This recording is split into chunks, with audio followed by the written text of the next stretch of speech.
what makes you look less desirable in terms of employment gaps is a pattern of gaps. So if you've been working the last 20 years, you've had 4 jobs, and for the last 8 months, you've been unemployed, I don't care. I just see someone with 20 years of excellent experience. I want to hire them. But if you worked for 2 years and then had a year off, and before that you worked for 1 year, and then you took 6 months off, and before that was 9 months at a job, and 3 months off, and so on, and you look like a person who comes to a job, gets tired, or something goes wrong, and you take a long break, I am much less inclined to hire you because you don't appear reliable. Welcome to Next Job Now, the podcast where we help you get your next job right now.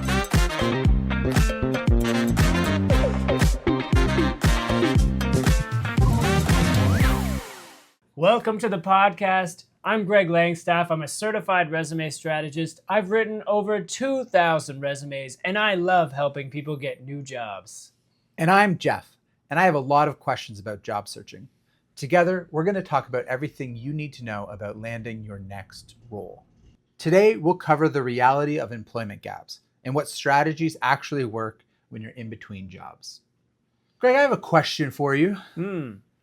Is it better to be unemployed when I start looking for a job?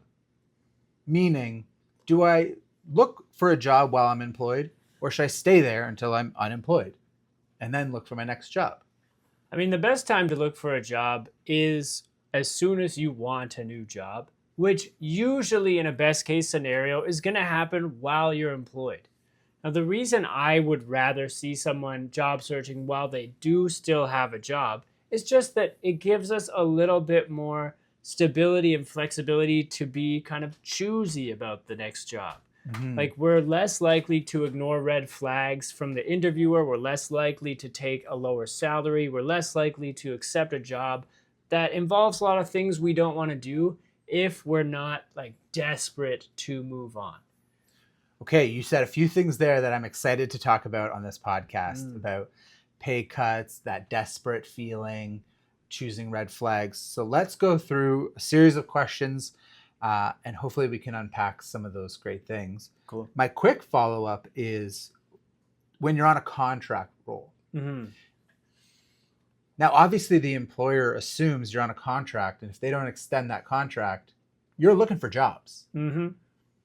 But is it better to finish that contract and then get your next contract? Or are you leaving your contract 2 months early and kind of leaving that company high and dry? And what does that do for your reference? Well, I mean, when you are employed on a contract, it is understood by the employer that if your contract is coming to a close, you're going to be looking for other work. So it would take a pretty rude or inconsiderate person to say, "What? I still have you for another month. Why are you looking for your next job?" Greg, are you telling me that employers wouldn't be inconsiderate and selfish? Some employers, we hear a lot more stories about employers being inconsiderate and selfish. I like to think most of them are pretty understanding, are pretty cool, and would know that if they hadn't spoken to you about renewing your contract that's ending in 2 months, that you would be looking for other work. That said, if you'd rather stay at your job, there's also an onus on us to bring it up to the employer. I am not here to advocate for sitting back and blaming the employer when we can take that power in our hands and go ask them if they're going to renew our contract. But yes, if they're not willing to talk about it or give you a straight answer, it's totally fine to job search. Let's assume the terrible happened and we are left without a job and we are currently unemployed. Should I then try to get a job as soon as possible? That's really going to depend on your financial situation, first and foremost. Like, if you've got a nice nest egg, you can take a little bit of a break. Take a breather. I want to go on record with the entire world. Don't be afraid to have a few months gap in your experience. There's nothing wrong with that. It's not something that gets penalized the way that you think it does. It's okay to have a short gap of a few months on your resume. When you say a few months, is that our limit? When does it become not okay? Or it's always okay. Mm-hmm. It happens. Employment gaps happen. I don't want to say that they're the worst thing ever, but Yeah. like, is there a moment where it starts to teeter the other way? There is a certain amount of time that you can be unemployed if it's current, that you don't need to explain it on your resume. But if we hit a point like maybe 6-8 months and we haven't been working, we're going to need some kind of an explanation. If the gap isn't current, if you've been working the last 2 years and in 2023, 2022, you had an 8-month gap, that's fine. No one's going to care. But right now, if you've been off work the last 8 months and you don't tell them why, they're going to assume something's wrong. So let's talk about how we can talk about that. Greg, how do we list our employment gaps, both current and the past, on our resume? So if you have a simple explanation like you were in school, just write educational leave from blank date to blank date. If most leaves are family related, so family care leave, that can cover maternity or paternity leave. It can cover caring for like a sick relative or an elderly parent. Family care leave is nice because it is just like cut and dry and people don't ask about it because they shouldn't. Now, the only danger with family care leave is people see that and they wonder, is that going to continue? Are you still going to have responsibilities that are going to take you away from this job I'm hiring you for or distract you in the job? So what I usually say is if you've been off for some kind of family care leave, put dates, put a start date, and put an end date that's a month ago.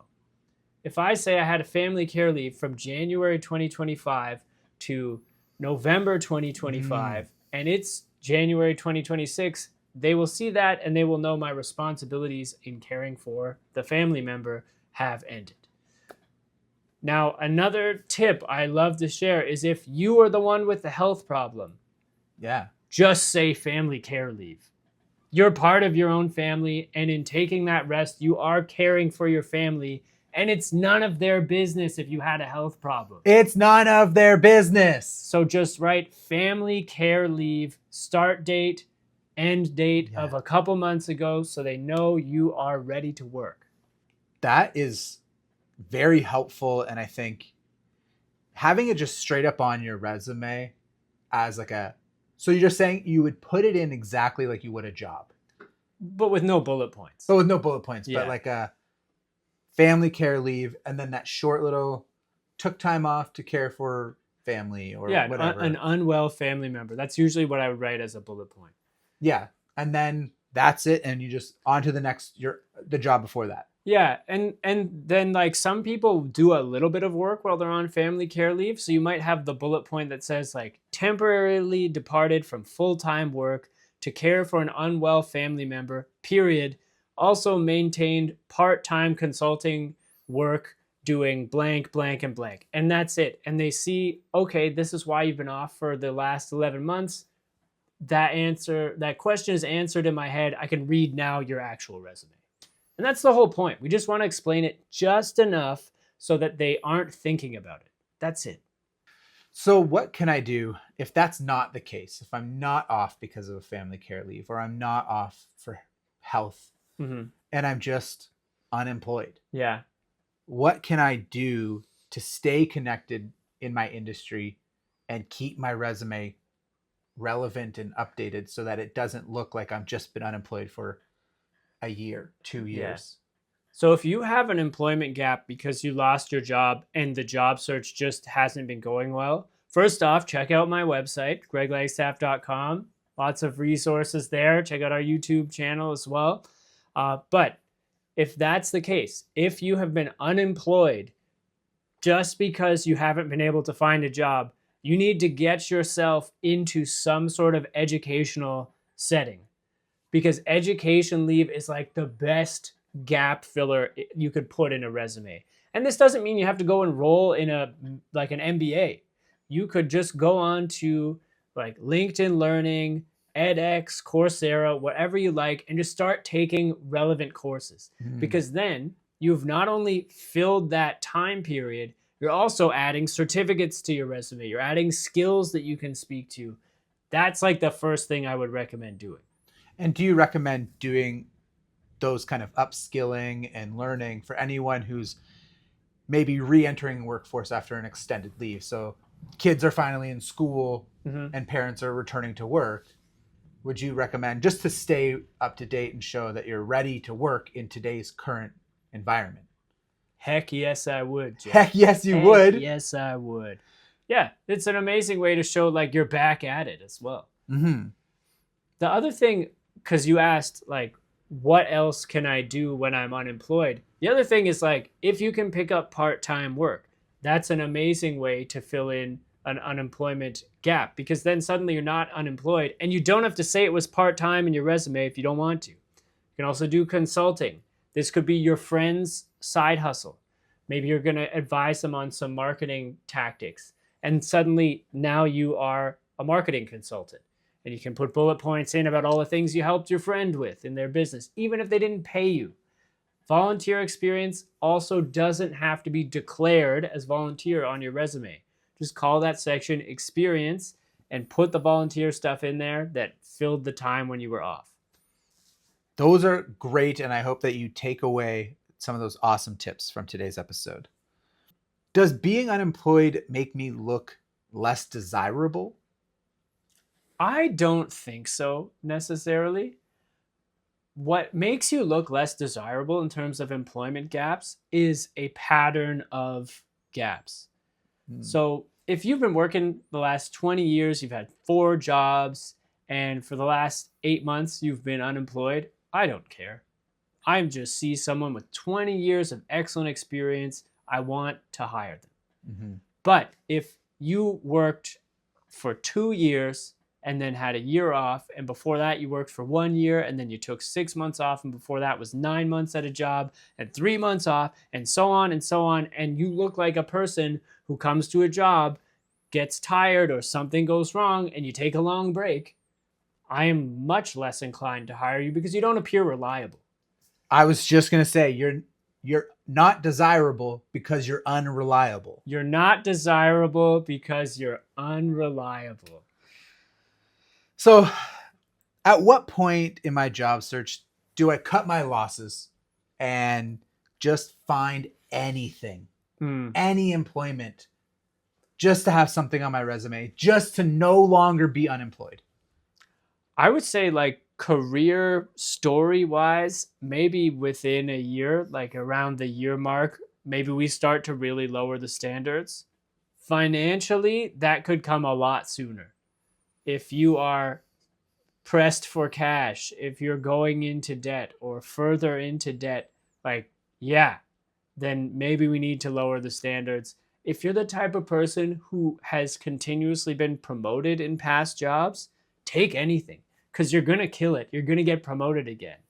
If you're not, we maybe need to think a little more critically about where we enter. But yeah, I mean, that dollar bill situation is probably the main like driver for most people. I understand. So how does someone who is unemployed, with that anxiety of being unemployed, what do you recommend for them to kind of build some structure and get out of the I need a job head mindset? Okay, if you are unemployed, I did just recently put out a YouTube video about like the schedule that I recommend you follow when you're unemployed. That like it aligns like your week so that you're doing all the right things, working on the resume at the right time, working on your LinkedIn at the right time, professional development like we talked about, so we can list this as an education leave, but also like networking, applying to jobs, of course, and then like interview prep and all that other stuff. And like what I did was I designed a schedule that you can follow that makes sure you're doing the right things and feeling productive during your job search time. So when you're done for the day or done for the week, and we advocate for a 4.5-day job search week, take those Friday afternoons off. As you should. Then you can relax and enjoy, because like the other piece is unemployment, like if alleviated from that anxiety, can be a really fun time because you don't have to go to work. So that's why I recommend sticking to like some kind of a schedule. You can follow mine. You can watch that YouTube video I put out, follow my schedule, or create one of your own. But I just advocate for people to like have some kind of schedule if they're unemployed. Awesome. Thanks, Greg. You're welcome. Now, if we finally make it to an interview and it comes up and they ask us in person to talk about this employment gap, how do we speak to that in the moment? The strategy is to explain it as quickly and like simply as possible. So if you were in a situation where you just couldn't get hired, you were applying to jobs every day for 9 months, I think I would just simply tell them, realistically, I ended my employment with my last employer due to probably a layoff. And I've just been job searching very intentionally, making sure I'm only applying to jobs that I'd be very, very excited to do. That's why I was so thrilled that this opportunity came up because it aligns so well with my values. Oh, you quickly twist it. Yeah. To be about this role and how this came up and this is the perfect role for you. Yeah, because you're essentially saying like, I was unemployed for a bit, but you are everything I've ever wanted. You're what's going to get me out of the house and back to work. That sounds a little more desperate. You're going to get me out of the house. I need you. I can finally shower. No, that's a really nice way to frame that. So Greg, tell us your parting advice. What is the best attitude that we can bring when we are ready to re-enter the workforce? I would say the best thing to keep in mind when we're re-entering the workforce is just like everyone has had an employment gap, almost everyone. And the employers are not picky about this, especially since the pandemic. Like it's normal, it's okay, and they don't consider it to be as big a deal as you think it is. So it's okay to have had an employment gap. It's not really a disadvantage for you. All right. Yeah. Well, now it's time for our unusual interview, where we ask each other questions that we hope you never get asked in an interview. If you could instantly learn a new skill, what skill do you want that to be? Singing. Singing. Are you saying like I would get the talent as well? Yeah, of course. Like you just instantly become great at that thing. Oh yeah, I would singing. What I would do is I would trade singing talent with my sister, who's very good at singing. You've mentioned that. Yes. So genetically, like I just didn't get it, but it was there. It's the whole family pool. has it. Yeah. Well, my mom and dad both can sing on key, but my sister's an amazing singer. So yeah. So you can sing, just not on key.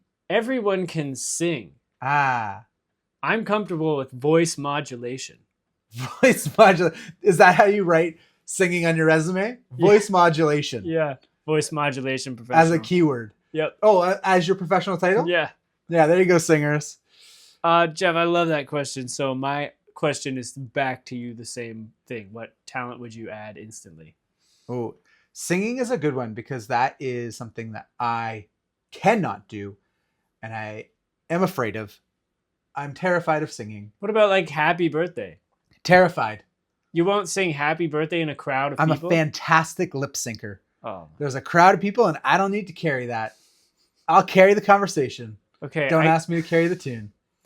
I suppose since I stole your question, I can steal your answer. Yeah. Makes for great entertainment, I'm sure. But hey. Okay, match me to end the episode.